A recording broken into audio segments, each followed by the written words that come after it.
Hello guys, कैसे हो आप सब। I hope you all are well. I know कि बहुत लंबे टाइम से मेरी कोई वीडियो नहीं आई है क्योंकि मेरे को ना टाइम नहीं मिल पा रहा था और ना ही मौका मिल पा रहा था। तो अब जब मेरे को टाइम मिला है या मौका मिला है तो फिर मैं सोच रही हूँ कि एक वीडियो अपलोड की जाए।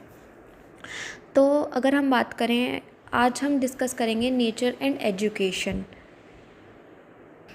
एजुकेशन का नेचर क्या है। सबसे पहले तो हमें यही जान लेना चाहिए कि एजुकेशन क्या है। What is the meaning of education and what is the definition of education. तो अगर मीनिंग की हम बात करें तो एजुकेशन एक ऐसा सिस्टमैटिक प्रोसेस है जिसके द्वारा एक बच्चा या फिर एक adult, education is such a systematic process through which a child और एन अडल्ट, जिसके द्वारा एक बच्चा या फिर एक अडल्ट नॉलेज, एक्सपीरियंसेस, स्किल्स और गुड एटीट्यूड को ग्रहण करता है। ठीक है, ये एक बच्चे या फिर एक अडल्ट को, या फिर हम बात करें एक इंडिविजुअल को, सिविलाइज्ड बनाता है, रिफाइंड बनाता है, कल्चर्ड बनाता है और उसको एजुकेटेड बनाता है।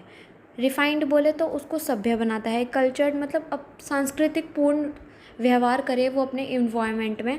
ये शिक्षा भी हमें एजुकेशन से ही मिलती है। एजुकेशन का जो गोल है वो एक इंडिविजुअल को परफेक्ट बनाना है और ये लाइफ के प्रॉब्लम्स को सॉल्व करने की भी एक की है।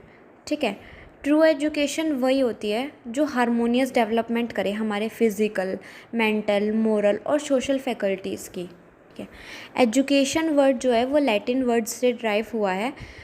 तो इसमें 3 मीनिंग बनते हैं, एक एजुकेयर का, एक एडुसर का और एक एजुकेटम का। एजुकेयर का मतलब होता है टू ब्रिंग आउट और टू नरिश। एडुकेटम का मतलब होता है एक्ट ऑफ टीचिंग या फिर बोले तो ट्रेनिंग। और एडुसर का मतलब होता है कि टू लीड आउट या फिर हमें कुछ ड्रॉ आउट करना। अब जितने भी फ़िलासफ़र्स रहे हैं उनके अकॉर्डिंग एजुकेशन की अलग अलग डेफिनेशन है। अल्बर्ट आइंस्टाइन ने अलग दी है, महात्मा गांधी ने अलग दिया है, एरिस्टोटल ने अलग दिया है। अल्बर्ट आइंस्टाइन कहते हैं कि एजुकेशन सिर्फ रट्टा मारना नहीं है बल्कि हमारे माइंड की ट्रेनिंग है, हमारे माइंड की सोचने की ट्रेनिंग है। Education is not learning of facts but the training of mind to think. Rabindranath Tagore कहते हैं कि एजुकेशन हमें अल्टीमेट ट्रूथ को फाइंड आउट करने में हेल्प करती है। ठीक है, जो हमें क्या देता है, वेल्थ देता है, इनर लाइट देता है, लव देता है और हमारी लाइफ को सिग्निफिकेंस देता है। ठीक है, अब स्वामी विवेकानंद कहते हैं कि education is the manifestation of divine perfection already existing in man. Swami Vivekananda ने बोला है कि जो एजुकेशन है वो एक डिवाइन परफेक्शन है जो कि हर एक इंडिविजुअल में पहले से ही एग्जिस्ट करती है। अब एरिस्टोटल वही बोलते हैं एजुकेशन के लिए कि education is the creation of sound mind in a sound body. यहाँ पे साउंड बॉडी मतलब डिजीज़ फ्री बॉडी के लिए यूज़ हुआ है। ठीक है, एजुकेशन का नेचर जान लेते हैं कि वो कैसा है। वही लाइफ लॉन्ग प्रोसेस है, सिस्टमैटिक प्रोसेस है। ठीक है, डेवलपमेंट करता है कि इंडिविजुअल की या फिर सोसाइटी की बिहेवियर में मॉडिफिकेशन करता है और पर्पोजिव होता है। अब लाइफ लॉन्ग प्रोसेस को पहले समझ लेते हैं।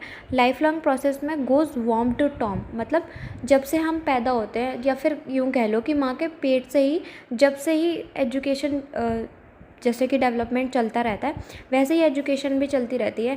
क्यों? क्योंकि चाहे हम बड़े हो जाएं, अडल्टहुड में आ जाएं या फिर कह सकते हैं कि चाइल्डहुड में आ जाएं या फिर अगर हम बूढ़े भी हो जाएं तो कुछ ना कुछ जो है हम सीखते रहते हैं। तो इसलिए इसको बोला गया life long process which continues till death. ठीक है, डेथ तक चलता है हमारी। सिस्टमैटिक प्रोसेस है। अब सिस्टमैटिक प्रोसेस है, ये कुछ ट्रांजेक्ट एक्टिविटीज़ को रेफ़र करता है जो एक इंस्टीट्यूशन किसी भी सिस्टम या फिर रेगुलेशन के थ्रू कंडक्ट करवाता है। ठीक है, अब एक इंडिविजुअल या फिर सोसाइटी का डेवलपमेंट करता है। कैसे? सोसाइटी के हर आस्पेक्ट में उसमें इम्प्रूवमेंट लाता है और ऐसे ही इंडिविजुअल के हर आस्पेक्ट में इम्प्रूवमेंट लाता है। बिहेवियर का मॉडिफिकेशन करता है। कैसे? ह्यूमन के बिहेवियर को इम्प्रूव करके एजुकेशनल प्रोसेसेस के थ्रू। पर्पसिव होता है मतलब हर इंडिविजुअल का अपनी लाइफ में कुछ ना कुछ गोल है, कुछ ना कुछ पर्पस से वो एजुकेशन ले रहा है।